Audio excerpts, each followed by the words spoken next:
প্রাচীনকালে বিশ্বে দুইজন শক্তিশালী এবং অহংকারী বাদশার আবির্ভাব ঘটেছিল। তারা হচ্ছেন ব্যাবিলনের বাদশাহ নমরুদ এবং মিশরের বাদশাহ ফেরাউন। এই দুইজন বাদশাহ তাদের বিশাল সাম্রাজ্য এবং অহংকারী মনোভাবের জন্য পরিচিত ছিলেন।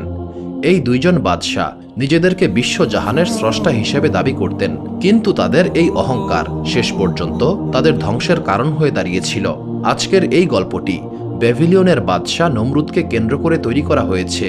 এটা এমন একটি কাহিনী যেখানে ষড়যন্ত্র, অহংকার এবং মহান আল্লাহ তাআলার গজবকে নিদর্শন হিসেবে দেখানো হয়েছে।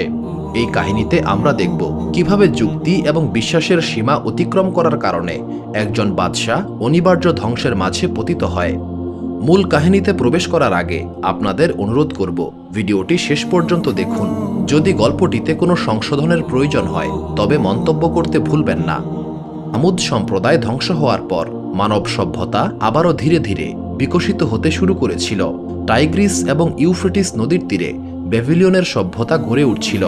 এই সভ্যতা তাদের সুউচ্চ স্থাপত্যের জন্য বিখ্যাত ছিল, যা আদ এবং সামুদ সম্প্রদায়ের স্থাপনাগুলোর সঙ্গে তুলনীয় ছিল। ব্যাবিলনের মানুষরা পাথর খোদাই, বিশাল স্থাপনা নির্মাণ এবং নগর পরিকল্পনার মতো জটিল কাজে দক্ষ ছিল। তারা এই দক্ষতা তাদের পূর্বপুরুষদের নিকট থেকে উত্তরাধিকার সূত্রে পেয়েছিল। ব্যাবিলন একটি উন্নত এবং সুশৃঙ্খল নগরী হিসেবে গড়ে উঠছিল।